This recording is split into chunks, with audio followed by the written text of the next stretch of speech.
നമസ്കാരം. നമ്മൾ ഇന്ന് കോർപ്പറേറ്റ് അക്കൗണ്ടിങ്ങിൽ വരാൻ സാധ്യതയുള്ള മറ്റൊരു എസ്എ ടൈപ്പ് ക്വസ്റ്റ്യൻ ആണ് ഡിസ്കസ് ചെയ്യുന്നത്. ഈ കൺസോളിഡേറ്റഡ് ഫിനാൻസ് സ്റ്റേറ്റ്മെന്റ് എന്ന ചാപ്റ്ററിൽ നിന്നും ഒരു എസ്എ ടൈപ്പ് ക്വസ്റ്റ്യൻ, അതായത് കൺസോളിഡേറ്റഡ് ബാലൻസ് ഷീറ്റ് പ്രിപ്പയർ ചെയ്യുന്ന ഒരു എസ്എ ടൈപ്പ് ക്വസ്റ്റ്യൻ ചോദിക്കാൻ സാധ്യതയുണ്ട് എന്ന് ഞാൻ നേരത്തെയുള്ള ക്ലാസ്സുകളിലൊക്കെ എടുക്കുന്ന സമയത്ത് പറഞ്ഞിട്ടുണ്ടായിരുന്നു. ഓക്കെ, നമുക്കതിൽ ഒരു പ്രോബ്ലം, നിങ്ങൾക്ക് റിവിഷൻ എന്ന നിലയ്ക്ക് നമുക്ക് ആ ഒരു പ്രോബ്ലം നോക്കാം. Okay. Okay, the following are the liabilities and asset of the holding company H Limited and subsidiary company subsidiary S Limited as on 31st December 2014. അതായത് നമുക്ക് തന്നിട്ടുള്ളത് ഒരു എച്ച് ലിമിറ്റഡും അതുപോലെ തന്നെ എസ് ലിമിറ്റഡ് എന്ന് പറഞ്ഞ രണ്ട് കമ്പനീസിന്റെ ഒരു ബാലൻസ് ഷീറ്റ് ഡീറ്റെയിൽസ് ആണ് തന്നിട്ടുള്ളത്. അത് എച്ച് ലിമിറ്റഡ് എന്ന് പറഞ്ഞത് ഒരു ഹോൾഡിംഗ് കമ്പനിയാണ്. എസ് ലിമിറ്റഡ് എന്ന് പറഞ്ഞാൽ സബ്സിഡറി കമ്പനിയാണ്. അതായത് നമുക്കറിയാം എന്താണ് ഹോൾഡിംഗ് കമ്പനി, എന്താണ് സബ്സിഡറി കമ്പനി എന്നുള്ളത് അല്ലെ. ഹോൾഡിംഗ് കമ്പനി എന്ന് പറയുന്നത് എന്താണ്, സെക്കൻഡ് കമ്പനി, അതായത് സബ്സിഡറി കമ്പനിയിൽ മേജർ പോർഷൻ ഓഫ് ഷെയർസ് കൈവശം വെക്കുന്ന കമ്പനിയെയാണ്. അതായത് ഇവിടെ എച്ച് എന്ന് പറഞ്ഞ കമ്പനി എസ് ലിമിറ്റഡിന്റെ മേജർ പോർഷൻ ഓഫ് ഷെയർസ് കൈവശം വെക്കുന്നുണ്ടാകും. അതുകൊണ്ടാണ് എച്ച് ലിമിറ്റഡിനെ എന്ത് വിളിക്കുന്നത്, ഹോൾഡിംഗ് കമ്പനി എന്ന് വിളിക്കുന്നത്. അതുപോലെ തന്നെ ഏറ്റെടുക്കപ്പെടുന്ന കമ്പനിയെ സബ്സിഡറി കമ്പനി എന്നും പറയും. ഓക്കെ, തന്നിട്ടുള്ള ഇൻഫർമേഷൻസ് നോക്കുക. നമ്മുടെ പഴയ മോഡൽ ബാലൻസ് ഷീറ്റ് ആണ് നമുക്ക് തന്നിട്ടുള്ളത്. അതായത് ഹൊറിസോണ്ടൽ ആയിട്ടുള്ള ബാലൻസ് ഷീറ്റ് ആണ്. അപ്പൊ നിങ്ങൾ ആൻസർ ചെയ്യുന്ന സമയത്തും ഇവർ തന്നിട്ടുള്ള ക്വസ്റ്റ്യനിൽ തന്നിട്ടുള്ള അതേ മോഡൽ ബാലൻസ് ഷീറ്റ് ആക്കി ചെയ്താൽ മതി. ഓക്കെ, വെർട്ടിക്കൽ ബാലൻസ് ഷീറ്റ് ആണെങ്കിൽ വെർട്ടിക്കൽ ബാലൻസ് ഷീറ്റിന്റെ രൂപത്തിൽ എന്ത് ചെയ്യുക, ആൻസർ ചെയ്യുക. ഹൊറിസോണ്ടൽ ആണെങ്കിൽ ഹൊറിസോണ്ടൽ രൂപത്തിൽ ചെയ്താലും മതി. ഓക്കെ, അങ്ങനെ പ്രശ്നമൊന്നും ആവില്ല. ഓക്കെ, നോക്കുക. ലയബിലിറ്റീസ് എച്ച് ലിമിറ്റഡിനും എസ് ലിമിറ്റഡിനും ഷെയർ ക്യാപിറ്റൽ എത്രയാണ്? ഒരു ഷെയറിന്റെ വില 10 രൂപയാണ്. എച്ച് ലിമിറ്റഡിന് 4 ലക്ഷം, എസ് ലിമിറ്റഡിന് 2 lakh. Profit and loss account balance ഉണ്ട് 80,000, 20,000. ജനറൽ റിസർവിൽ ഉണ്ട് 40,000, 16,000. കറന്റ് ലയബിലിറ്റീസ് ഉണ്ട് 40,000, 4,000. പിന്നെ H limited asset, sundry asset 2,60,000 ഉണ്ട്. എസ് ലിമിറ്റഡിന് 2,40,000 ഉണ്ട്. അതിന് എച്ച് ലിമിറ്റഡിൽ മാത്രമായിട്ട് നമുക്ക് കാണാം investment 20,000 shares in S limited 3 lakh എന്ന് കാണാം. ഓക്കെ, അപ്പൊ അതിൽ നിന്ന് മനസ്സിലാക്കേണ്ട കാര്യം എന്താണ്? ഈ എച്ച് ലിമിറ്റഡ് അല്ലെ, എച്ച് ലിമിറ്റഡ് എന്ത് ചെയ്തിട്ടുണ്ട്, എസ് ലിമിറ്റഡിൽ ഇൻവെസ്റ്റ് ചെയ്തിട്ടുണ്ട്. എസ് ലിമിറ്റഡിന്റെ ഷെയർസ് എച്ച് ലിമിറ്റഡ് വാങ്ങിയിട്ടുണ്ട്. അതാണ് അതിൽ നിന്ന് മനസ്സിലാക്കേണ്ടത്. ഓക്കെ, അത് നമുക്ക് അപ്പം ഈ ഇത്രയും ഭാഗം വായിക്കുമ്പോൾ നമുക്ക് മനസ്സിലാകുന്നത് എന്താണ്, എച്ച് ലിമിറ്റഡ് ആണ്. ക്വസ്റ്റ്യൻ മുകളിൽ തന്നെ പറഞ്ഞിട്ടുണ്ട്, എച്ച് ലിമിറ്റഡ് ആണ് ഹോൾഡിംഗ് കമ്പനി, എസ് ലിമിറ്റഡ് ആണ് സബ്സിഡറി കമ്പനി. അത് മറ്റേ കമ്പനിയുടെ ഷെയർ ആരാണോ വാങ്ങുന്നത് ആ കമ്പനിയാണ് എന്ത് വിളിക്കുന്നത്, ഹോൾഡിംഗ് കമ്പനി എന്നുള്ളത് അല്ലെ. ദെൻ ഏറ്റെടുക്കപ്പെടുന്ന കമ്പനി, വാങ്ങപ്പെടുന്ന കമ്പനി, അത് ഏത് കമ്പനിയാണോ പർച്ചേസ് ചെയ്യുന്നത്, ഏത് കമ്പനിയാണോ പർച്ചേസ് ചെയ്യുന്നത് ആ കമ്പനിയാണ് എന്ത്, സബ്സിഡറി കമ്പനി. അപ്പൊ ഇവിടെ ഈ ബാലൻസ് ഷീറ്റ് നോക്കിയാൽ ക്വസ്റ്റ്യനിൽ മുകളിൽ എച്ച് ആണ് ഹോൾഡിംഗ് എന്നും എസ് ആണ് സബ്സിഡറി എന്ന് പറഞ്ഞില്ലെങ്കിൽ പോലും, ചില ക്വസ്റ്റ്യൻ അങ്ങനെ പറയണമെന്നില്ല, നമുക്ക് മനസ്സിലാക്കാൻ പറ്റണം. എങ്ങനെ, ബാലൻസ് ഷീറ്റ് നോക്കുമ്പോൾ അതിന്റെ അസറ്റ് സൈഡിൽ ഇൻവെസ്റ്റ്മെന്റ് എന്ന് പറഞ്ഞിട്ട് ഇതുപോലെ കാണാം. അപ്പോൾ നമുക്ക് മനസ്സിലാക്കാം ഇൻവെസ്റ്റ്മെന്റ് എന്ന് പറഞ്ഞിട്ട് എച്ച് ലിമിറ്റഡിന്റെ എമൗണ്ട് കോളത്തിലാണ് എന്ത് കാണിക്കുന്നത് അല്ലെ. എന്നിട്ട് എന്തൊക്കെ പറഞ്ഞത്, 20,000 ഷെയർസിൽ എന്ത് ചെയ്തു, ഇൻവെസ്റ്റ് ചെയ്തു. ഇവിടെ ഏത് കമ്പനിയുടെ, എസ് ലിമിറ്റഡിന്റെ. അപ്പൊ എസ് ലിമിറ്റഡിന്റെ 20,000 ഷെയർസിൽ ഇൻവെസ്റ്റ് ചെയ്തു എന്നുള്ളതാണ് ഇവിടെ പറയുന്നത്. അതിനർത്ഥം എന്താണ്, നമുക്കറിയാം എസ് ലിമിറ്റഡിന്റെ മൊത്തം ഷെയർ എത്രയാണ്, മൊത്തം ഷെയറിന്റെ വാല്യൂ എത്രയാണ്, 2 ലാക്ക് ആണ്. അതായത് എസ് ലിമിറ്റഡിന്റെ ഷെയർ, മൊത്തം ഷെയറിന്റെ എണ്ണം എത്രയായിരിക്കും, 2 ലാക്ക് ഡിവൈഡ് ബൈ 10 എന്ന് പറയുമ്പോൾ 20,000. വിച്ച് മീൻസ് ഇവിടെ എസ് ലിമിറ്റഡിന്റെ മൊത്തം ഷെയറും ആര് വാങ്ങിയിട്ടുണ്ട്, എച്ച് ലിമിറ്റഡ് എന്ന് പറഞ്ഞ കമ്പനി വാങ്ങിയിട്ടുണ്ട്. അപ്പൊ അതിനൊന്ന് മനസ്സിലാക്കേണ്ടത്, ഇത് എച്ച് ലിമിറ്റഡിന്റെ ഹോളി ഓൺഡ് സബ്സിഡറി ആണ് എന്ത്, എസ് ലിമിറ്റഡ്. അതായത് എച്ച് ലിമിറ്റഡ് മാത്രം ഹോൾഡ് ചെയ്യുന്ന ഒരു സബ്സിഡറി കമ്പനിയാണ് എന്ത്, എസ് ലിമിറ്റഡ് എന്നുള്ളത്. ഓക്കെ, താഴെ എന്താ ഇൻഫർമേഷൻ പറഞ്ഞിട്ടുള്ളത്, H limited accrued the shares of S limited on 31st December 2014. 2014 December 31 H limited S ലിമിറ്റഡിന്റെ ഷെയർ ഒക്കെ വാങ്ങിയത്. Prepare consolidated balance sheet. നമ്മുടെ കൺസോളിഡേറ്റഡ് ബാലൻസ് ഷീറ്റ് പ്രിപ്പയർ ചെയ്യാനാണ് പറഞ്ഞിട്ടുള്ളത്. അതായത് നമുക്ക് തന്നിട്ടുള്ള balance sheet 31 December 2014 balance sheet ആണ്. അതേ ഡേറ്റിന് തന്നെയാണ് എന്ത്, എസ് ലിമിറ്റഡ് എച്ച് ലിമിറ്റഡ് വാങ്ങിയിട്ടുള്ളത്. ക്ലിയർ. അപ്പൊ അതിൽ നിന്ന് മനസ്സിലാക്കേണ്ട കാര്യം എന്നാണ്, ഇയർ എൻഡിലാണ് ഇവിടെ ഈ കമ്പനി ഏറ്റെടുക്കപ്പെട്ടിട്ടുള്ളത്. അപ്പം ഈ ഏറ്റെടുക്കപ്പെടുന്നതിന് മുമ്പ് വരെ എന്താണ്, എസ് ലിമിറ്റഡ് എന്ന് പറഞ്ഞത് സ്വന്തം പേരിൽ, സ്വന്തം നിലയ്ക്ക് പ്രവർത്തിക്കുന്ന ഒരു കമ്പനിയാണ്.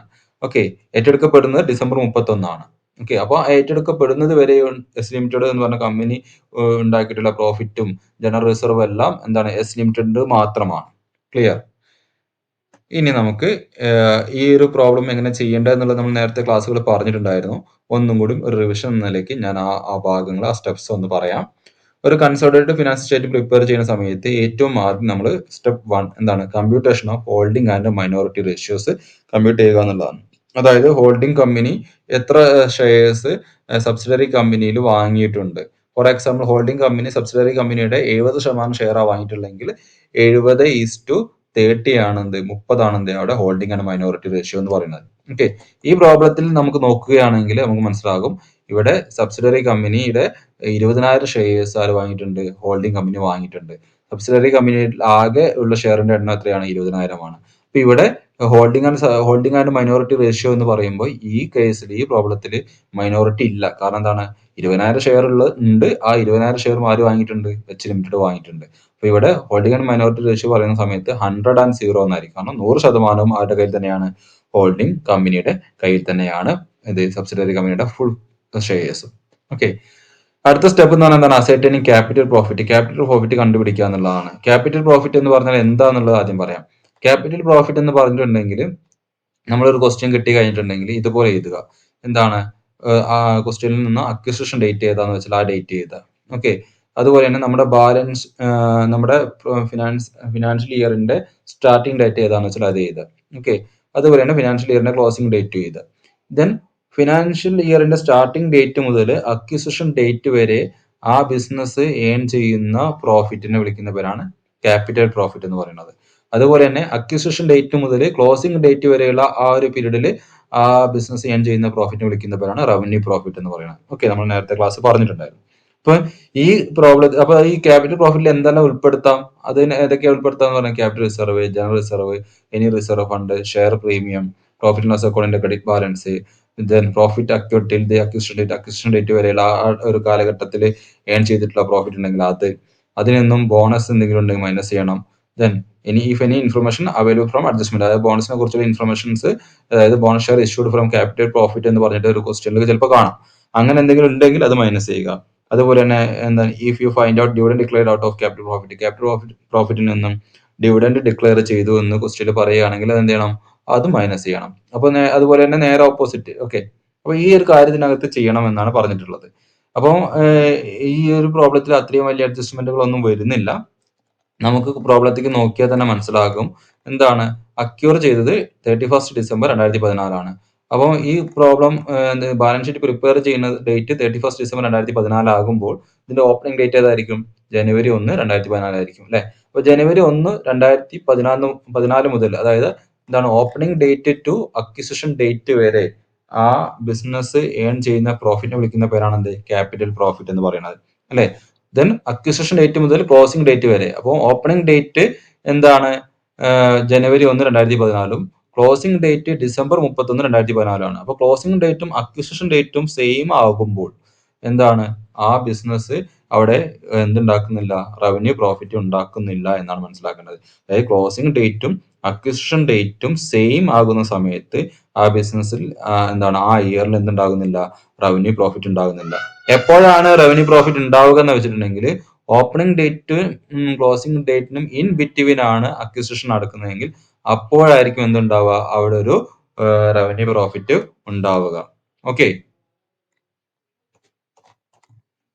ജസ്റ്റ് ഒരു ഓർമ്മയ്ക്ക് വേണ്ടി പറഞ്ഞു തന്നുള്ളൂ കേട്ടോ. ഇനി ഇതിന്റെ അടുത്ത സ്റ്റെപ്പ് സ്റ്റെപ്പ് 3 എന്ന് പറഞ്ഞാൽ റവന്യൂ പ്രോഫിറ്റ് കമ്പ്യൂട്ട് ചെയ്യുക എന്നുള്ളതാണ്. റവന്യൂ പ്രോഫിറ്റ് എന്താണെന്ന് ഞാൻ പറഞ്ഞു, നേരത്തെ എക്സ്പ്ലെയിൻ ചെയ്ത സമയത്ത് പറഞ്ഞു. ജസ്റ്റ് ഒന്ന് വായിച്ചു നോക്കാം. Any profit or reserve arising after the date of purchase, business ഏറ്റെടുത്തതിന് ശേഷം പ്രോഫിറ്റ് അറൈസ് ചെയ്യുകയാണെങ്കിൽ അതിനെ വിളിക്കുന്ന പേരാണ് റവന്യൂ പ്രോഫിറ്റ്. ദെൻ 4 സിറ്റുവേഷൻ ആവും പ്രോബ്ലത്തിനകത്ത് ഉണ്ടാവുക. ഒന്ന്, when the date of purchase is unknown. ക്വസ്റ്റ്യനിൽ എന്താണ്, ഏത് ഡേറ്റിനാണ് ബിസിനസ് ഏറ്റെടുത്തതെന്ന് ക്വസ്റ്റ്യനിൽ കൃത്യമായിട്ട് പറയുന്നില്ല എങ്കിൽ ആ സിറ്റുവേഷനിൽ ക്വസ്റ്റ്യനിൽ പറയും ഇത്ര ശതമാനം റവന്യൂ പ്രോഫിറ്റ്, ഇത്ര ശതമാനം എന്താണ് ക്യാപിറ്റൽ പ്രോഫിറ്റ് എന്ന് ക്വസ്റ്റ്യനിൽ ക്ലിയർ ആയിട്ട് തന്നിട്ടുണ്ടാകും. അപ്പോൾ പിന്നെ നമുക്ക് പ്രശ്നമില്ല. പിന്നെ അടുത്ത സിറ്റുവേഷൻ എന്നതാണ് when the shares are purchased opening of the current year. അതായത് നമ്മൾ ആ ബിസിനസ്സിനെ ഏറ്റെടുക്കുന്നത് ആ വർഷത്തിന്റെ തുടക്കത്തിലാണ് എങ്കിൽ ആ വർഷത്തിൽ ഉണ്ടാക്കിയിട്ടുള്ള പ്രോഫിറ്റ് മൊത്തത്തിൽ എന്തായിരിക്കും, റവന്യൂ പ്രോഫിറ്റ് ആയിരിക്കും. Then when the shares purchase during the year, അതായത് ബിസിനസ്സിന് പർച്ചേസ് ചെയ്യുന്നത് ഇൻ ബിറ്റ്വീൻ ഡേറ്റിലാണെന്നായിരിക്കും, ഒരു വർഷത്തിന് ഇടയ്ക്ക് വെച്ചിട്ടാണ് വാങ്ങുന്നതെങ്കിൽ ഞാൻ നേരത്തെ പറഞ്ഞ പോലെയാണ് ഓപ്പണിംഗ് ഡേറ്റ് മുതൽ എന്താണ് ബിസിനസ് ഏറ്റെടുത്ത ഡേറ്റ് വരെയുള്ള പ്രോഫിറ്റിനെ ക്യാപിറ്റൽ പ്രോഫിറ്റ് എന്നും, ദെൻ ബിസിനസ് ഏറ്റെടുത്തതിന് ശേഷം ഇയർ എൻഡ് വരെയുള്ള പ്രോഫിറ്റിനെ റവന്യൂ പ്രോഫിറ്റ് എന്നും നമുക്ക് പറയാം. ഓക്കെ, പിന്നെന്താണ്, ഏറ്റവും ഇയർ എൻഡിലാണ് ബിസിനസ് ഏറ്റെടുക്കുന്നതെങ്കിൽ ആ ബിസിനസ് ആ വർഷം ഉണ്ടാക്കിയിട്ടുള്ള മൊത്തം പ്രോഫിറ്റ് എന്ത് തന്നെ ആയിരിക്കും? ക്യാപിറ്റൽ പ്രോഫിറ്റ് ആയിരിക്കും. ഓക്കെ. ജസ്റ്റ് ഒന്ന് റിവൈസ് ചെയ്യുക ഈ ഭാഗങ്ങളൊക്കെ. ടെക്സ്റ്റ് ഒന്ന് റൗണ്ട് കൂടി വായിക്കാം കേട്ടോ. ദെൻ അടുത്തത് എന്താണ് കമ്പ്യൂട്ടേഷൻ? മൈനോറിറ്റി ഇൻട്രസ്റ്റ് കമ്പ്യൂട്ട് ചെയ്യുക എന്നുള്ളതാണ്. മൈനോറിറ്റി ഇൻട്രസ്റ്റ് എന്നുള്ള നിങ്ങളുടെ ടെക്സ്റ്റ് ബുക്കിൽ നോൺ കൺട്രോളിംഗ് ഇൻട്രസ്റ്റ് എന്നുള്ള പേരിലാണ് കാണുന്നത്. മൈനോറിറ്റി ഇൻട്രസ്റ്റ് ആണ് നോൺ കൺട്രോളിംഗ് ഇൻട്രസ്റ്റ് രണ്ടും ഒന്നാണെന്ന് മനസ്സിലാക്കുക. ഓക്കെ. ചിലപ്പോൾ ക്വസ്റ്റ്യൻ മൈനോറിറ്റി ഇൻട്രസ്റ്റ് എന്താണെന്ന് പാർട്ടിയിൽ ചോദിച്ചു കഴിഞ്ഞിട്ടുണ്ടെങ്കിൽ, അതുപോലെ തന്നെ NCL നോൺ കൺട്രോളിംഗ് ഇൻട്രസ്റ്റ് എന്താണെന്ന് ചോദിച്ചിട്ട് NCI നോൺ കൺട്രോളിംഗ് ഇൻട്രസ്റ്റ് എന്താണെന്ന് ചോദിച്ചിട്ടുണ്ടെങ്കിൽ ഒക്കെ ഒന്നാണ് മനസ്സിലാക്കുക. Okay. Okay. Face value of minority shares എങ്ങനെയാണ് കണ്ടുപിടിക്കുക? അതിന്റെ ഒരു ഫോർമാറ്റ് ആണ് ഇവിടെ കൊടുത്തിട്ടുള്ളത്. അത് face value of minority shares, അതിനോട് കൂടി add minority share capital, capital പ്രോഫിറ്റിന്റെ മൈനോറിറ്റി ഷെയർ ആഡ് ചെയ്യുക. അതുപോലെ തന്നെ minority share of revenue profit add ചെയ്യുക. Minority share of bonus shares ഉണ്ടെങ്കിൽ അത് ആഡ് ചെയ്യുക. അപ്പോൾ നമ്മൾ മൈനോറിറ്റി ഇൻട്രസ്റ്റ് എത്രത്തോളം ആ ബിസിനസ്സിനകത്തുണ്ട്, മൈനോറിറ്റിയുടെ ഹോൾഡിംഗ് ആ ബിസിനസ്സിനകത്ത്, അതായത് നമ്മൾ ഏറ്റെടുത്തതിന് പുറമെ എന്താണ് നമുക്ക് 100% ഷെയർ നമ്മൾ ഏറ്റെടുത്തിട്ടില്ല എങ്കിൽ ബാക്കി ഒരു ഏറ്റെടുക്കാൻ പറ്റാത്ത ഒരു പോർഷൻ ഓഫ് ഷെയർസ് ഉണ്ടാവുമല്ലോ, അതാണ് മൈനോറിറ്റി ഇൻട്രസ്റ്റ് അല്ലെങ്കിൽ നോൺ കൺട്രോളിംഗ് ഇൻട്രസ്റ്റ് എന്ന് പറയുന്നത്. അപ്പൊ അത് അവരുടെ ഹോൾഡിംഗ് എത്രയുണ്ട്, അവരുടെ എമൗണ്ട് എത്രയുണ്ടെന്നാണ് നമ്മളിവിടെ കണ്ടുപിടിക്കുന്നത്. അപ്പൊ എങ്ങനെ കണ്ടുപിടിക്കുക?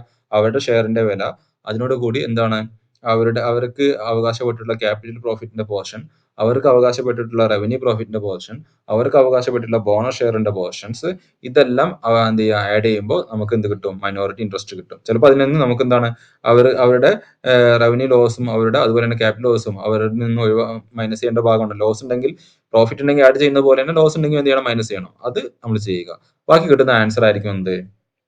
മൈനോറിറ്റി ഇൻട്രസ്റ്റ് എന്ന് പറയുന്നത്. നമ്മുടെ ഈ പ്രോബ്ലത്തിൽ മൈനോറിറ്റി പറഞ്ഞ ആൾ തന്നെ ഇല്ല, അല്ലെങ്കിൽ നോൺ കൺട്രോളിംഗ് ഇൻട്രസ്റ്റ് ഇല്ല. കാരണം 100% ഷെയർസും അത് തന്നെ വാങ്ങിയിട്ടുണ്ട്, ഹോൾഡിംഗ് കമ്പനി വാങ്ങിയിട്ടുണ്ട്. പക്ഷെ നമുക്ക് അങ്ങനെ ഒരു പ്രശ്നം ഈ പ്രോബ്ലത്തിൽ ഉദിക്കുന്നില്ല. പക്ഷെ നമ്മൾ ഈ ചെയ്യുന്ന പ്രോബ്ലം തന്നെ ആയിരിക്കണം, അല്ലെങ്കിൽ ഇതേ ടൈപ്പ് പ്രോബ്ലം തന്നെ ആയിരിക്കണം എക്സാമിന് വരാന്നില്ലല്ലോ. അപ്പൊ അതുകൊണ്ട് ഈ ഭാഗങ്ങളൊക്കെ നന്നായിട്ട് പഠിക്കുന്നത് നന്നായിരിക്കും. ഓക്കെ. അത് കഴിഞ്ഞ ശേഷം ഗുഡ് വിൽ ഉണ്ടോ അല്ലെങ്കിൽ ക്യാപിറ്റൽ റിസർവ് ആണോ എന്ന് തീരുമാനിക്കുക എന്നുള്ളതാണ്.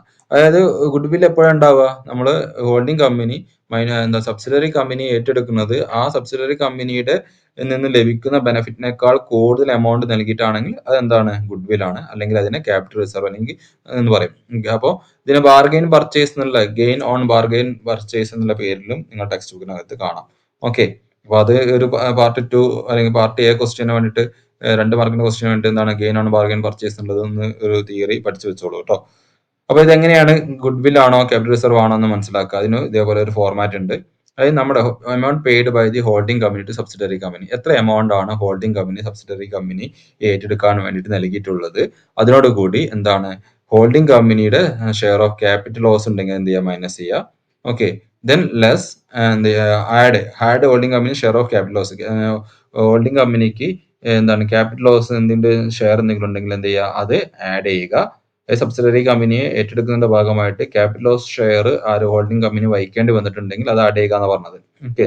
Then less face value of shares purchased, നമ്മൾ വാങ്ങിയ ഷെയറിന്റെ വില എത്രയാ വെച്ചാൽ അത് എന്ത് ചെയ്യുക? അതിന്റെ ഫേസ് വാല്യൂ എത്ര വെച്ചാൽ അത് മൈനസ് ചെയ്യുക. അതുപോലെ തന്നെ സബ്സിഡറി കമ്പനിയുടെ ക്യാപിറ്റൽ പ്രോഫിറ്റിന്റെ പോർഷൻ എന്തെങ്കിലും നമുക്ക് ലഭിച്ചിട്ടുണ്ടെങ്കിൽ അത് മൈനസ് ചെയ്യുക. അതുപോലെ തന്നെ ബോണസ് ഷെയറിന്റെ എന്തെങ്കിലും പോർഷൻ ലഭിച്ചിട്ടുണ്ടെങ്കിൽ അത് മൈനസ് ചെയ്യുക. ഡിവിഡൻഡ് എന്തെങ്കിലും ക്യാപിറ്റൽ പ്രോഫിറ്റ് നമുക്ക് കിട്ടിയിട്ടുണ്ടെങ്കിൽ അത് മൈനസ് ചെയ്യുക. ഓക്കെ. അങ്ങനെ ചെയ്ത് കഴിഞ്ഞാൽ നമുക്ക് കിട്ടുന്ന റിസൾട്ട് പോസിറ്റീവ് ആണെങ്കിൽ ഗുഡ് വിൽ എന്ന് പറയും, നെഗറ്റീവ് ആണെങ്കിൽ കോസ്റ്റ് ഓഫ് കൺട്രോൾ എന്നാണ് നമ്മൾ ഇതിനെ വിളിക്കുക. ഓക്കെ. പിന്നെ 6ാമത്തെ സ്റ്റെപ്പ് എന്ന് പറഞ്ഞതാണ് calculation and elimination of unrealised profit in stock. നമ്മുടെ പ്രോഫിറ്റ് അതായത് സബ്സിഡറി കമ്പനിയും അതുപോലെ തന്നെ ഹോൾഡിംഗ് കമ്പനിയും തമ്മിൽ എന്താണ് പ്രൊഡക്റ്റുകൾ, അവരുടെ ഗുഡ്സ് സ്റ്റോക്കിംഗ് ട്രേഡ് അങ്ങോട്ടും ഇങ്ങോട്ടും ട്രാൻസ്ഫർ ചെയ്തിട്ടുണ്ടെന്ന് വിചാരിക്കുക. അപ്പം ഇത് രണ്ടും ഇപ്പോൾ കമ്പനി എയും ബിയും അങ്ങോട്ടും ഇങ്ങോട്ടും ട്രാൻസ്ഫർ ചെയ്യുന്ന സമയത്ത് ചിലപ്പോൾ അവർ പ്രോഫിറ്റ് ആഡ് ചെയ്തിട്ടുള്ള എമൗണ്ടിലായിരിക്കും ട്രാൻസ്ഫർ ചെയ്തിട്ടുണ്ടാവുക. അപ്പോൾ അവര് ആ പ്രോഫിറ്റ് ആഡ് ചെയ്തിട്ടുള്ള അവരുടെ പ്രോഫിറ്റ് എലമെന്റ് പോർഷൻ എന്ത് ചെയ്യണം? നമ്മൾ ഒഴിവാക്കണം. അതാണ് ഈ calculation and elimination of unrealised profit in stock എന്നുള്ള ഏരിയയിൽ പറയുന്നത്. ഓക്കെ. അത് ജസ്റ്റ് ഒന്ന് വായിച്ചു നോക്കുക നിങ്ങൾ. ദെൻ ഇന്റർ കമ്പനി ഡെപ്റ്റ്സ് ഉണ്ടെങ്കിൽ പരസ്പരം അങ്ങോട്ടും ഇങ്ങോട്ടും കൊടുക്കാനോ കിട്ടാനോ ഉണ്ടെങ്കിൽ അതൊക്കെ നമ്മൾ എലിമിനേറ്റ് ചെയ്ത് കളയുക. ഓക്കെ. ഇതൊക്കെ ചെയ്തതിനു ശേഷം ഏറ്റവും അവസാനം എന്ത് ചെയ്യുന്നു? കൺസോളിഡേറ്റഡ് ബാലൻസ് ഷീറ്റ് നമ്മൾ പ്രിപ്പയർ ചെയ്യുക.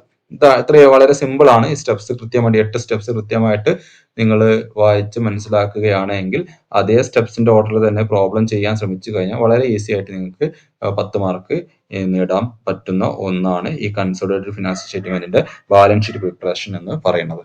ഓക്കെ. അപ്പൊ നമുക്ക് ഈ പ്രോബ്ലത്തിലേക്ക് പോവാം. പ്രോബ്ലത്തില് ഞാൻ പറഞ്ഞ പോലെ പ്രോബ്ലം നമ്മൾ വളരെ ചെറിയ പ്രോബ്ലമാണ്. ഒരു 10 മാർക്കിന്റെ എസ്സേ ക്വസ്റ്റ്യൻ എന്നുള്ള നിലയ്ക്ക് വളരെ സിമ്പിൾ, വളരെ ഈസി ആയിട്ട് നമുക്ക് ചെയ്യാവുന്ന ഒരു പ്രോബ്ലമാണ്. അപ്പോൾ സ്റ്റെപ്പ് 1 എന്താണ്? നമ്മൾ സ്റ്റെപ്പ് 1 അതേ സ്റ്റെപ്പ് ഞാൻ പറഞ്ഞു തന്നിട്ടുള്ള അതേ സ്റ്റെപ്പിന്റെ ഓർഡറിൽ ഞാൻ ചെയ്ത് കാണിച്ചു തരാം നിങ്ങൾക്ക്. ഒന്നാമത്തെ സ്റ്റെപ്പ് എന്താണ്? Computation of holding and minority ratio എന്നുള്ളതാണ്. ഓക്കെ, അപ്പോൾ ഇവിടെ ഈ ക്വസ്റ്റ്യനിൽ ഹോൾഡിംഗ് ആൻഡ് മൈനോറിറ്റി ഉണ്ടോ എന്നുള്ളതാണ്. ഇവിടെ ഹോൾഡിംഗ് കമ്പനി 20,000 ഷെയർസ് എസ് ലിമിറ്റഡിന്റെ വാങ്ങി. ഓക്കെ, അപ്പം ഇനി എസ് ലിമിറ്റഡിന്റെ ഹോൾഡിംഗ് കമ്പനിക്ക് വാങ്ങാൻ പറ്റാത്ത ഷെയർസ് ഇതിനകത്തുണ്ടോ? ഇല്ല. കാരണം ആകെ എസ് ലിമിറ്റഡിന്റെ കയ്യിൽ 20,000 ഷെയർസ് ഉള്ളൂ. എങ്ങനെ നമുക്ക് 20,000 ഷെയർസ് ഉള്ളത് മനസ്സിലായി? കാരണം എസ് ലിമിറ്റഡിന്റെ ഷെയറിന്റെ വില 2,00,000 രൂപയാണ്. ഒരു ഷെയറിന്റെ വില 10 രൂപയാണ്. അപ്പം മൊത്തം ഷെയറിന്റെ എണ്ണം കിട്ടും. 2,00,000 ഡിവൈഡ് ബൈ 10 ചെയ്ത് കഴിഞ്ഞാൽ 20,000 ആണ് മൊത്തം ഷെയറിന്റെ എണ്ണം, അല്ലെ? അങ്ങനെ ആകുമ്പോൾ ഇവിടെ എസ് ലിമിറ്റഡിന്റെ മൊത്തം ഷെയർസ് ആര് തന്നെ വാങ്ങിയിട്ടുണ്ട്? എച്ച് ലിമിറ്റഡ് വാങ്ങിയിട്ടുണ്ട്. അപ്പൊ നമുക്ക് അതിൽ നിന്ന് മനസ്സിലാവുന്നത് എന്താണ്? ഇവിടെ മൈനോറിറ്റി ഇല്ല, അല്ലെ? ഈ പ്രോബ്ലത്തിൽ മൈനോറിറ്റി ഇല്ല. ക്ലിയർ? പക്ഷെ ഈ പറഞ്ഞത് നമുക്ക് മനസ്സിലായി, പക്ഷെ നമ്മൾ എന്ത് ചെയ്യണം? അത് ചെയ്ത് കാണിക്കണം. ഓക്കെ, അപ്പൊ നമുക്ക് നോക്കാം. സ്റ്റെപ്പ് 1 എന്താണ്? Computation of holding and minority ratio എന്ന് കൊടുക്കുക. എന്നിട്ട് നമ്മൾ ഹോൾഡിംഗ് ആൻഡ് മൈനോറിറ്റി റേഷ്യോ കാണുകയാണ് കേട്ടോ. അപ്പോൾ എത്ര ഷെയർസ് ഉണ്ട് എസ് ലിമിറ്റഡിന്റെ? Total shares of S limited. അത് നമ്മളൊന്ന് ചെയ്യാം. അപ്പോൾ നമുക്കറിയാം 2,00,000 രൂപയാണ് എന്ത് എസ് ലിമിറ്റഡിന്റെ ഷെയറിന്റെ വാല്യൂ. ബാലൻസ് ഷീറ്റ് നോക്കിയപ്പോൾ നമ്മൾ കണ്ടു അല്ലെ, 2,00,000 റുപ്പീസ് ആണ് എന്താ എസ് ലിമിറ്റഡിന്റെ ഷെയറിന്റെ വാല്യൂ. ഒരു ഷെയറിന്റെ വില എത്രയാണ്? 10 രൂപയാണ്. ഓക്കെ, അപ്പൊ ഷെയറിന്റെ എണ്ണമാണ് നമ്മൾ ആദ്യം കണ്ടുപിടിക്കുന്നത്. Total number of shares, total shares of S limited 2,00,000 divide by 2,00,000 divide by 10. 2,00,000 2,00,000 divide by 10 ആണ് അല്ലെ. 2,00,000 ഡിവൈഡ് ബൈ 10 എന്ന് പറയുമ്പോൾ 20,000 ഷെയർസ് ആണ് എന്ത് എസ് ലിമിറ്റഡിന്റെ കയ്യിലുള്ള ഷെയർസിന്റെ എണ്ണം എന്ന് പറഞ്ഞത്. അപ്പൊ ഞാനത് ഇവിടെ ഇന്നർ കോളത്തിൽ നമ്മൾ കാൽക്കുലേഷൻ കാണിക്കുക. 2,00,000 ഡിവൈഡ് ബൈ 10. ക്ലിയർ? അപ്പോൾ എത്രയാണ്? 20,000 ഷെയർസ് ആണ് എസ് ലിമിറ്റഡിന്റെ കയ്യിലുള്ളത്. ഓക്കെ, അതില് shares acquired by H limited, അതായത് ഹോൾഡിംഗ് കമ്പനി ആ 20,000 ഷെയറിൽ എത്ര ഷെയർ വാങ്ങി? നമുക്ക് എവിടെ നിന്ന് കിട്ടും? ക്വസ്റ്റ്യനിൽ നിങ്ങൾക്ക് കാണാം, അസറ്റ് സൈഡിൽ ഇൻവെസ്റ്റ്മെന്റ് എന്ന് പറഞ്ഞ ഭാഗത്ത് നിങ്ങൾക്ക് കാണാം 20,000 shares in S limited. S ലിമിറ്റഡിന്റെ 20,000 ഷെയർസ് ആര് വാങ്ങിയിട്ടുണ്ട്? എച്ച് ലിമിറ്റഡ് വാങ്ങിയിട്ടുണ്ട്, അല്ലെ? നമുക്ക് ഇവിടെ ഈ ഒരു ഭാഗം വായിച്ചാൽ അതിന് മനസ്സിലാക്കാൻ പറ്റും. അത് 2,00,000 രൂപയുടെ ഷെയർ 3,00,000 രൂപയ്ക്കാണ് വാങ്ങിയത്. അതിന്റെ അഡ്ജസ്റ്റ്മെന്റ് പിന്നെ പറയാം. നമ്മൾ എന്താണ് അതിന്റെ വിലയേക്കാൾ കൂടുതൽ എമൗണ്ട് നൽകിയിട്ടുണ്ട്. വിച്ച് മീൻസ് അവിടെ ഒരു ഗുഡ് വിൽ ഉണ്ടാകാനുള്ള സാധ്യതയുണ്ട്. ഓക്കെ, അതവിടെ നിൽക്കട്ടെ. നമ്മളിവിടെ ഹോൾഡിംഗ് ആൻഡ് മൈനോറിറ്റി റേഷ്യോ ആണ് കാണുന്നത്. ഇവർ വാങ്ങിയ ഷെയറിന്റെ എണ്ണം എത്രയാണ്? എത്ര എണ്ണമാണ്? 20,000 ഷെയർസ് തന്നെയാണ് ഇവർ വാങ്ങിയിട്ടുള്ളത്, അല്ലെ? അപ്പൊ 20,000 ഷെയർസ് ആര് വാങ്ങിയിട്ടുണ്ട്? ഈ എച്ച് ലിമിറ്റഡ് എന്ന് വാങ്ങിയിട്ടുണ്ട്. എന്ന് പറഞ്ഞാൽ അത് എന്താണത്? എന്തിന് ഈക്വൽ ആണ്? 100% ഷെയർസും ആര് തന്നെ വാങ്ങിയത്? എസ് ലിമിറ്റഡ് തന്നെയാണ് ഈ പ്രോബ്ലത്തിൽ വാങ്ങിയിട്ടുള്ളത്. അതുകൊണ്ട് അതിനർത്ഥം എന്താണ്? ഇവിടെ minority share holders no minority interest as H limited own all shares of S limited. അതായത് ഈ പ്രോബ്ലത്തിൽ എന്തില്ല? മൈനോറിറ്റി ഇൻട്രസ്റ്റ് ഇല്ല. എന്തുകൊണ്ട്? 20,000 ഷെയർസ് ആകെ ഉള്ളൂ. ആ 20,000 ഷെയർസും ആര് വാങ്ങിയിട്ടുണ്ട്? നമ്മുടെ എച്ച് ലിമിറ്റഡ് വാങ്ങിയിട്ടുണ്ട്. ക്ലിയർ? അപ്പോൾ ഇവിടെ എന്തില്ല? മൈനോറിറ്റി ഇൻട്രസ്റ്റ് ഇല്ല. അപ്പോൾ ഒന്നാമത്തെ സ്റ്റെപ്പ് നമ്മൾ കണ്ടുപിടിച്ചു. ഹോൾഡിംഗ് ആൻഡ് മൈനോറിറ്റി റേഷ്യോ നമ്മൾ കണ്ടുപിടിച്ചു. ഈ ഹോൾഡിംഗ് ആൻഡ് മൈനോറിറ്റി റേഷ്യോ എന്തിനാ കണ്ടുപിടിക്കുന്നതെന്ന് വെച്ചിട്ടുണ്ടെങ്കിൽ ഇതിന്റെ ഉപയോഗം എന്താണ്? ഇത് എന്താ വെച്ചിട്ടുണ്ടെങ്കിൽ നമ്മൾ പിന്നീട് കണ്ടുപിടിക്കുന്ന ക്യാപിറ്റൽ പ്രോഫിറ്റ്, നമ്മുടെ റവന്യൂ പ്രോഫിറ്റിനെയൊക്കെ ഈ റേഷ്യോ വെച്ചിട്ട് നമ്മൾ എന്ത് ചെയ്യണം? ഡിവൈഡ് ചെയ്യണം. ഓക്കെ, അപ്പൊ ഇവിടെ നമുക്ക് ആ റേഷ്യോ വെച്ച് ഡിവൈഡ് ചെയ്യേണ്ട ആവശ്യം വരുന്നില്ല. എന്തുകൊണ്ട്? ഈ പ്രോബ്ലത്തിൽ ഹോൾഡിംഗ് ആൻഡ് മൈനോറിറ്റി റേഷ്യോ അല്ലെങ്കിൽ ഹോൾഡിംഗ് ആൻഡ് മൈനോറിറ്റി എന്ന് പറഞ്ഞാൽ വെറും ജസ്റ്റ് ഹോൾഡിംഗ് കമ്പനി 100% ഷെയർസും സബ്സിഡറി കമ്പനിയുടേത് വാങ്ങിയിട്ടുണ്ട്. അപ്പോൾ അവിടെ മൈനോറിറ്റി ഇല്ല. അപ്പൊ നോൺ കൺട്രോളിംഗ് ഇൻട്രസ്റ്റ് ഇവിടെ ഇല്ല എന്ന് നമുക്ക് മനസ്സിലാക്കാം. അടുത്തത് രണ്ടാമത്തെ സ്റ്റെപ്പ് എന്താണ്? Ascertaining capital profit and revenue profit. രണ്ടാമത്തെ മൂന്നാമത്തെ സ്റ്റെപ്പാണ് ഒരുമിച്ച് പറയുന്നത് കേട്ടോ. ക്യാപിറ്റൽ പ്രോഫിറ്റും റവന്യൂ പ്രോഫിറ്റും കണ്ടുപിടിക്കുക എന്നുള്ളതാണ്. അപ്പൊ ക്യാപിറ്റൽ പ്രോഫിറ്റ് മാത്രമേ ഉള്ളൂ എന്ന് നമ്മൾ ക്വസ്റ്റ്യൻ വായിച്ചപ്പോൾ തന്നെ നമ്മൾ മനസ്സിലാക്കിയതാണ്. കാരണം എന്താണ്? എന്തുകൊണ്ടാണ് എങ്ങനെ നമ്മൾ മനസ്സിലാക്കിയത്? ഈ ക്വസ്റ്റ്യനകത്ത് നമുക്ക് തന്നിട്ടുള്ള ബാലൻസ് ഷീറ്റ് 31 ഡിസംബർ 2014 ആണ്. ഓക്കെ, അതായത് ഇയർ എൻഡിലെ ബാലൻസ് ഷീറ്റാണ് നമുക്ക് തന്നിട്ടുള്ളത്. ഇയർ എൻഡിൽ തന്നെയാണ് എന്ത് ബിസിനസ് ഏറ്റെടുത്തിട്ടുള്ളത്. അപ്പോൾ ബിസിനസിന്റെ ബാലൻസ് ഷീറ്റിന്റെ ക്ലോസിംഗ് ഡേറ്റും അക്വിസിഷൻ ഡേറ്റും സെയിം ആണ് എങ്കിൽ അവിടെ എന്തുണ്ടാകില്ല? റവന്യൂ പ്രോഫിറ്റ് ഉണ്ടാകില്ല. അവിടെ ഉണ്ടാകുന്നത് എന്ത് മാത്രമായിരിക്കും? ക്യാപിറ്റൽ പ്രോഫിറ്റ് മാത്രമായിരിക്കും. ഓക്കെ, അപ്പൊ അങ്ങനെ ആകുമ്പോൾ ഇവിടെ pre acquisition reserve and surplus എത്രയാണ്? ബിസിനസ് ഏറ്റെടുക്കുന്നതിന് മുമ്പ് ആ ബിസിനസ് ഏൺ ചെയ്തിട്ടുള്ള റിസർവ് ആൻഡ് സർപ്ലസ് എത്രയാണ് നോക്കാം. അപ്പൊ ക്വസ്റ്റ്യനിൽ നോക്കിയാൽ നിങ്ങൾക്ക് കാണാം ബിസിനസ് ഏറ്റെടുക്കുന്നതിന് മുമ്പ് എസ് ലിമിറ്റഡിന്റെ കയ്യിലുള്ള റിസർവ് ആൻഡ് സർപ്ലസ് എന്ന് പറയുമ്പോൾ അതിൽ പ്രോഫിറ്റ് ആൻഡ് ലോസ് അക്കൗണ്ടിൽ ഒരു 20,000 രൂപയും ജനറൽ റിസർവിൽ ഒരു 16,000 രൂപയുണ്ട്. ഓക്കെ, അപ്പൊ ഇത് രണ്ടുമാണ് എന്ത് നമ്മുടെ pre acquisition reserve and profit എന്ന് പറയുന്നത്. ക്ലിയർ? അപ്പൊ നമുക്ക് പ്രീ അക്വിസിഷൻ പ്രോഫിറ്റ് അല്ലെങ്കിൽ ക്യാപിറ്റൽ പ്രോഫിറ്റ് എന്ന് പറയുന്നത് ഇവിടെ എത്രയാണ്? ജനറൽ റിസർവിൽ ഒരു 16,000വും പ്രോഫിറ്റ് ആൻഡ് ലോസ് അക്കൗണ്ടിൽ ഒരു 20,000 രൂപയും ഉണ്ട്. ക്ലിയർ? 20,000. അങ്ങനെ വരുമ്പോൾ ഇവിടെ ടോട്ടൽ ക്യാപിറ്റൽ പ്രോഫിറ്റ് എന്ന് പറഞ്ഞാൽ എത്രയാണ്? 36,000 രൂപയാണ്. ക്ലിയർ? ഇപ്പൊ നേരത്തെ നമ്മൾ പറഞ്ഞതനുസരിച്ചിട്ട് എന്താണ് ഈ ക്വസ്റ്റ്യനിൽ മൈനോറിറ്റി ഇൻട്രസ്റ്റ് ഉണ്ട് എങ്കിൽ ഈ 36,000നെ ഹോൾഡിംഗ് ആൻഡ് മൈനോറിറ്റി റേഷ്യോ നമ്മൾ ഡിവൈഡ് ചെയ്യണം. എന്നിട്ട് നമ്മൾ എന്താണ് നോൺ കൺട്രോളിംഗ് ഇൻട്രസ്റ്റ് അല്ലെങ്കിൽ മൈനോറിറ്റി ഇൻട്രസ്റ്റ് കാൽക്കുലേറ്റ് ചെയ്യുന്ന സമയത്ത് അത് ഉപയോഗിക്കണം. അതുപോലെ തന്നെ ഗുഡ്വിൽ കാൽക്കുലേഷൻ സമയത്തും നമ്മൾ അത് ഉപയോഗിക്കേണ്ടി വരും. അപ്പൊ അങ്ങനെ അതിന് ഉപയോഗിക്കാൻ വേണ്ടി നമ്മൾ എന്ത് ചെയ്യണം? ആ ഹോൾഡിംഗ് ആൻഡ് മൈനോറിറ്റി റേഷ്യോ വെച്ചിട്ട് ഈ ക്യാപിറ്റൽ പ്രോഫിറ്റിനെയും നമ്മൾ കണ്ടുപിടിക്കുന്ന റവന്യൂ പ്രോഫിറ്റിനെയും എന്ത് ചെയ്യണം? നമ്മൾ ആ റേഷ്യോ വെച്ച് ഡിവൈഡ് ചെയ്ത് വെക്കേണ്ടതുണ്ട്. പക്ഷേ ഈ പ്രോബ്ലത്തിൽ എന്തില്ല? മൈനോറിറ്റി ഇൻട്രസ്റ്റ് ഇല്ല. എന്ന് പറഞ്ഞാൽ ഈ 36,000 രൂപയും ആർക്ക് അവകാശപ്പെട്ടതാണ്? ഹോൾഡിംഗ് കമ്പനിക്ക് അവകാശപ്പെട്ടതാണ്. ഓക്കെ, ഇനി അടുത്ത റവന്യൂ പ്രോഫിറ്റ് ഇല്ല നമ്മൾ പറഞ്ഞു അല്ലെ. Since H limited acquired shares on 31 December 2014 December 31 H limited ആരെ അക്വയർ ചെയ്തിട്ടുള്ളത്? ഈ ഹോൾഡിംഗ് സബ്സിഡറി കമ്പനി ആയിട്ടുള്ള എസ് ലിമിറ്റഡിനെ അക്വയർ ചെയ്തിട്ടുള്ളത്. ഓക്കെ, അതുകൊണ്ട് തന്നെ എന്താണ് ബിസിനസ് ഏറ്റെടുത്തതിന് ശേഷമുള്ള പ്രോഫിറ്റ് അവിടെ ഇല്ല. കാരണം എന്താ? ക്ലോസിംഗ് ഡേറ്റിൽ തന്നെയാണ് എന്ത് ബിസിനസ് ഏറ്റെടുത്തത് കൊണ്ട് ക്ലോസിംഗ് ഡേറ്റിന് ശേഷം ക്ലോസിംഗ് ഡേറ്റും അക്വിസിഷൻ ഡേറ്റും ഒന്നാകുമ്പോൾ അവിടെ ക്യാപിറ്റൽ പ്രോഫിറ്റ് മാത്രമേ ഉണ്ടാവുകയുള്ളൂ. ഓക്കെ, ഇനി സ്റ്റെപ്പ് 3 എന്താണ്? Unrealised profit in stock. ഈ പ്രോബ്ലത്തിൽ എന്താണ് രണ്ട് കമ്പനികൾ തമ്മിൽ പരസ്പരം എന്തെങ്കിലും പ്രൊഡക്റ്റ് വിറ്റു അങ്ങനെ എന്തെങ്കിലും കാര്യം ക്വസ്റ്റ്യനിൽ നമ്മൾ കണ്ടോ? ഇല്ല അല്ലെ? ക്വസ്റ്റ്യൻ വായിച്ച സമയത്ത് അങ്ങനെ കണ്ടിട്ടില്ല. അതായത് എച്ച് ലിമിറ്റഡ് എസ് ലിമിറ്റഡിന് എന്തെങ്കിലും പ്രൊഡക്റ്റ് കൊടുത്തു അല്ലെങ്കിൽ എസ് ലിമിറ്റഡ് എച്ച് ലിമിറ്റഡിന് എന്തെങ്കിലും പ്രൊഡക്റ്റ് നൽകി എന്നുള്ളത് നമുക്ക് ഇവിടെ കാണാൻ ഈ ക്വസ്റ്റ്യൻ വായിച്ചപ്പോൾ കണ്ടിട്ടില്ലായിരുന്നു. അതിനർത്ഥം എന്താണ്? നമുക്ക് ഇവിടെ പ്രോഫിറ്റിൽ അല്ലെങ്കിൽ സ്റ്റോക്കിലുള്ള അൺറിയലൈസ്ഡ് പ്രോഫിറ്റിനെ നമുക്ക് എലിമിനേറ്റ് ചെയ്യേണ്ടി വരുന്നില്ല. ഓക്കെ, അപ്പൊ അങ്ങനെ ഒരു ഇൻഫർമേഷൻ ഇതിനകത്ത് ഇല്ലാത്തത് കൊണ്ടാണ് കേട്ടോ. പിന്നെ നോക്കി അടുത്തത് സ്റ്റെപ്പ് 3 എന്നല്ല, ഇത് സ്റ്റെപ്പ് നമ്പർ അടങ്ങട്ടെ. സ്റ്റെപ്പ് നമ്പർ തെറ്റിയതാണ്. സ്റ്റെപ്പ് നമ്പർ പ്രശ്നമാക്കണ്ട, സ്റ്റെപ്പ് പഠിച്ചാൽ മതി കേട്ടോ. ദെൻ അടുത്തത് computation of adjustment unrealised profit നമ്മൾ പറഞ്ഞു. പിന്നെന്താണ്? അത് രണ്ടോട്ടം വന്നോ?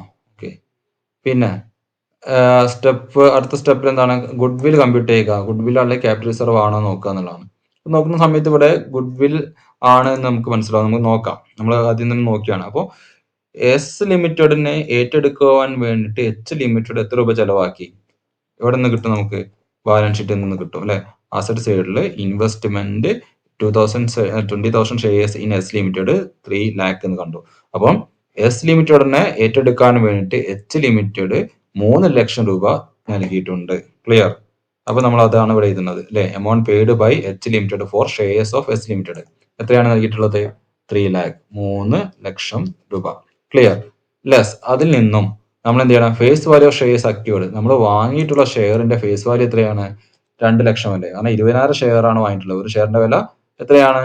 ഒരു ഷെയറിന്റെ വില 10 രൂപയാണ്. അപ്പോൾ 20,000 × 10 2 ലക്ഷം രൂപയാണ് നമ്മൾ വാങ്ങിയിട്ടുള്ള ഷെയറിന്റെ വില. ഇതിനടുത്ത് എന്താണ്? Holding company share of capital profit. Holding കമ്പനിയുടെ ക്യാപിറ്റൽ പ്രോഫിറ്റിന്റെ ഷെയർ എത്ര എന്നുള്ളതാണ്. ഇവിടെ മൊത്തം ക്യാപിറ്റൽ പ്രോഫിറ്റ് 36,000 ആണ്. അതിനെ ഹോൾഡിംഗ് ആൻഡ് മൈനോറിറ്റി റേഷ്യോ വെച്ച് ചെയ്യേണ്ടതില്ല. കാരണം എന്താണ്? ഇവിടെ മൈനോറിറ്റി ഇല്ലാത്തത് കൊണ്ട്. അതുകൊണ്ട് തന്നെ ഹോൾഡിംഗ് കമ്പനിയുടെ ഷെയർ ഓഫ് ക്യാപിറ്റൽ പ്രോഫിറ്റ് എന്ന് പറയുമ്പോൾ എത്ര തന്നെ വരും?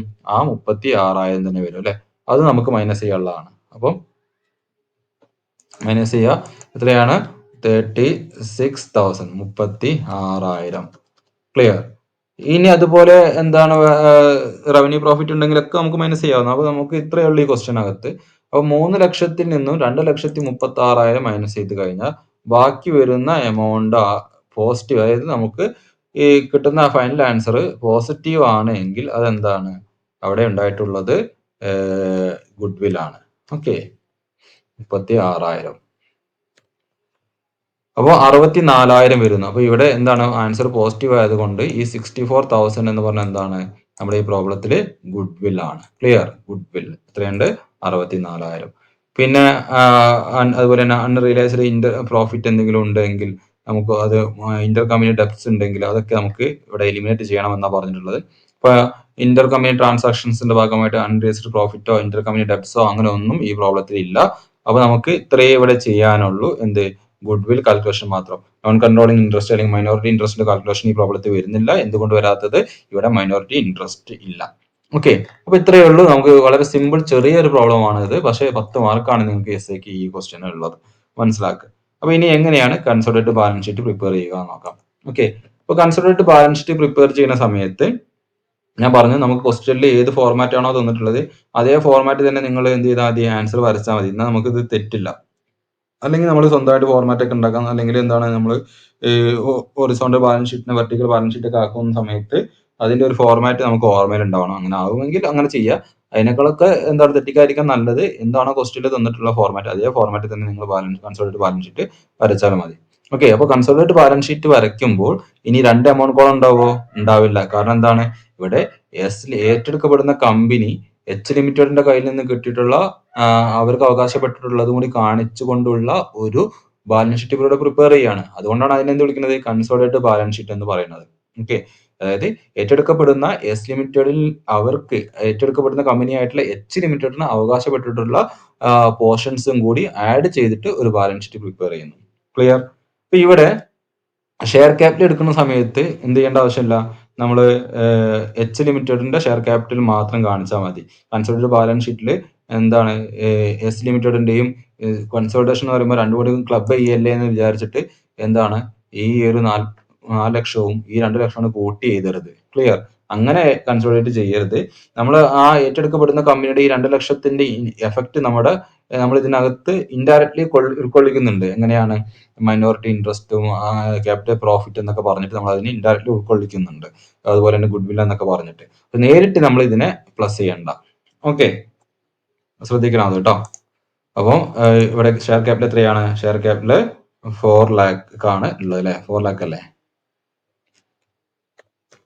4 lakh. ക്യാപിറ്റൽ പ്രോഫിറ്റ് 4 lakh ആണുള്ളത്. പിന്നെന്താ ഉള്ളത്? ജനറൽ റിസർവ് ആണ് അടുത്തത്. ജനറൽ റിസർവ് നമ്മൾ അത് പറഞ്ഞതുപോലെ തന്നെ ഇവിടെ എന്താണ് എസ് ലിമിറ്റഡിന് ജനറൽ റിസർവ് ഉണ്ട്. പ്രോഫിറ്റ് ലോസ് അക്കൗണ്ട് ക്രെഡിറ്റ് ബാലൻസും എസ് ലിമിറ്റഡിനുണ്ട്. അതുകൊണ്ട് നമ്മൾ എന്താണ് 80,000 പ്ലസ് 20,000 അതുപോലെ 40,000 പ്ലസ് 16,000 അങ്ങനെ നേരെ പ്ലസ് ചെയ്യരുത്. കാരണം ഈ എസ് ലിമിറ്റഡിന്റെ പ്രോഫിറ്റ് ലോസ് അക്കൗണ്ടിലെ എമൗണ്ടിനും ജനറൽ റിസർവിനും നമ്മൾ എന്ത് ചെയ്തിട്ടുണ്ട്? എടുത്തിട്ട് നമ്മൾ ഒരു അഡ്ജസ്റ്റ്മെന്റ് നടത്തിയിട്ടുണ്ട് അല്ലെ? ഗുഡ് വിൽ കാൽക്കുലേഷന്റെ ഭാഗത്തും നമ്മൾ ക്യാപിറ്റൽ പ്രോഫിറ്റ് ഒക്കെ കമ്പ്യൂട്ട് ചെയ്താണ്. അപ്പൊ അതിന്റെ അഡ്ജസ്റ്റ്മെന്റ് നമ്മൾ വേറെ ചെയ്യുന്നുണ്ട്. ആ അഡ്ജസ്റ്റ്മെന്റിന്റെ എഫക്ട് കൺസോളിഡേറ്റഡ് ബാലൻസ് ഷീറ്റിൽ വരികയും ചെയ്യും. അപ്പൊ ഇപ്പൊ നിങ്ങൾ ഇവിടെ എന്ത് ചെയ്യണ്ട? ഈ നേരെ നമ്മൾ ഇതിനോട് കൂടി ജനറൽ റിസർവ് രണ്ട് കമ്പനിയുടെ ജനറൽ റിസർവ് തമ്മിൽ നേരെ അങ്ങോട്ട് ആഡ് ചെയ്യാൻ നിൽക്കരുത്. ഓക്കെ, അത് ഇൻ എഫക്ട് നമ്മൾ അവിടെ വരും. അതിന്റെ എഫക്ട് നമുക്ക് ബാലൻസ് ഷീറ്റിൽ എന്തായാലും വരും. ഓക്കെ,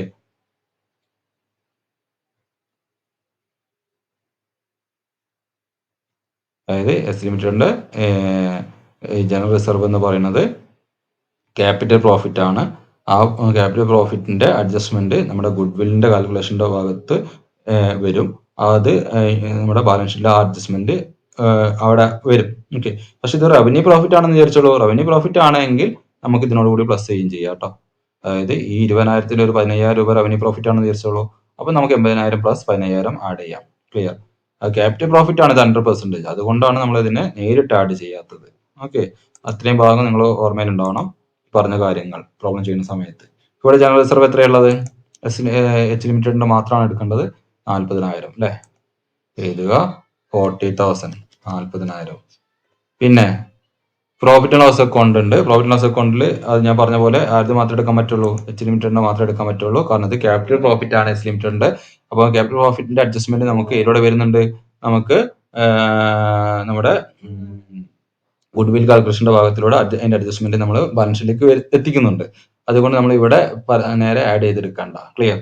പ്രോഫിറ്റ് ലോസ് അക്കൗണ്ട് അതുകൊണ്ട് ഇത്രയേ ഉള്ളൂ, 80,000 രൂപയേ ഉള്ളൂ. പ്രോഫിറ്റ് ലോസ് അക്കൗണ്ടിൽ 80,000 profit loss account. Profit loss account 80,000.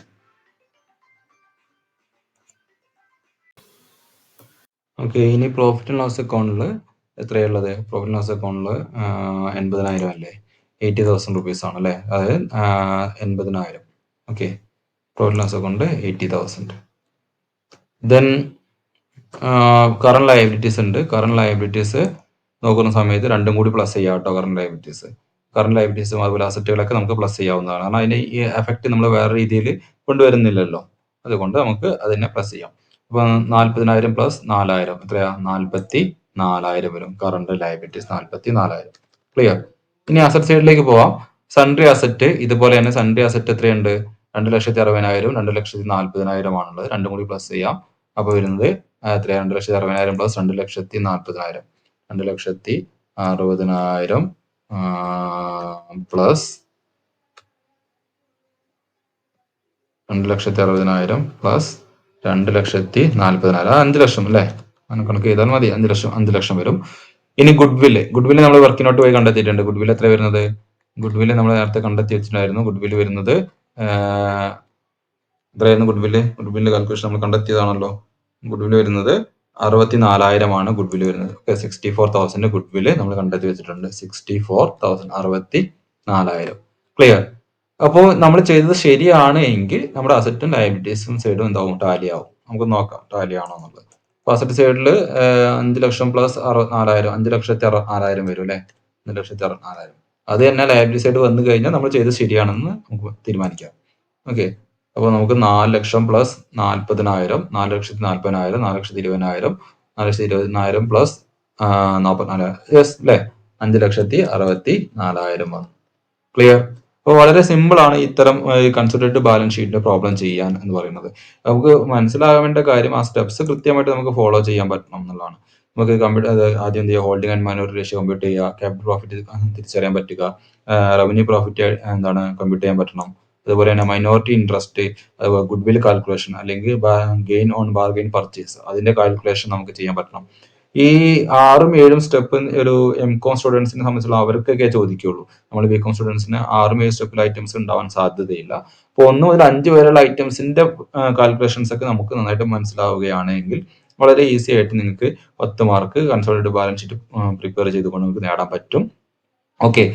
പിന്നെ അതുപോലെ തന്നെ ഇതിനകത്ത് എന്താണ് ഈ ഈ മൈനോറിറ്റി ഇൻട്രസ്റ്റ് അല്ലെങ്കിൽ നോൺ കൺട്രോളിംഗ് ഇൻട്രസ്റ്റ് മാത്രം കമ്പ്യൂട്ട് ചെയ്യുന്ന ഒരു പ്രോബ്ലമായിട്ട് നിങ്ങൾക്ക് പാരഗ്രാഫ് ക്വസ്റ്റ്യനകത്ത് ചോദിക്കാം. അല്ലെങ്കിൽ ഗുഡ്വില്ലിന്റെ കമ്പ്യൂട്ടേഷൻ മാത്രമുള്ള പ്രോബ്ലമായിട്ട് പാരഗ്രാഫിനകത്തും ചോദിക്കാം കേട്ടോ. അപ്പൊ നിങ്ങൾ ഈ ഭാഗം നന്നായിട്ട് പഠിക്കുക. അങ്ങനെയെങ്കിൽ നിങ്ങൾക്ക് ഈ ഒരു സ്റ്റെപ്പ് കൃത്യമായിട്ട് ഫോളോ ചെയ്യുകയാണ്. ഒരു ക്വസ്റ്റ്യൻ വായിക്കുന്നു, നമ്മൾ എന്ത് ചെയ്യുന്നു? ഈ സ്റ്റെപ്സിന്റെ ഓർഡറിൽ ആ ക്വസ്റ്റ്യനെ ട്രീറ്റ് ചെയ്ത് കഴിഞ്ഞാൽ നമുക്ക് വളരെ ഈസി ആയിട്ട് 10 മാർക്ക് സ്കോർ ചെയ്യാൻ പറ്റും. ഓക്കെ, നിങ്ങൾ ചെയ്ത് നോക്കുക. 2 എസ് എ സാധ്യതയുള്ള എസ് എ 3 നമ്മളിപ്പോൾ ഡിസ്കസ് ചെയ്തിട്ടുണ്ട്. വരാൻ സാധ്യതയുള്ള ഭാഗങ്ങൾ വെച്ചിട്ടുള്ള ആ ചാപ്റ്റേഴ്സിലുള്ള ആ ഭാഗങ്ങളൊക്കെ നന്നായിട്ട് പഠിച്ച് നിങ്ങൾ എക്സാമിന് പ്രിപ്പയർ ചെയ്ത് കഴിഞ്ഞാൽ നിങ്ങൾക്ക് എസ് എ 20 മാർക്കും 2 എസ് എ നിങ്ങൾക്ക് എന്താണ് അറ്റൻഡ് ചെയ്തുകൊണ്ട് 20 മാർക്കും നിങ്ങൾക്ക് വളരെ ഈസി ആയിട്ട് സ്കോർ ചെയ്യാൻ പറ്റും. ഓക്കെ, അപ്പൊ ശരി.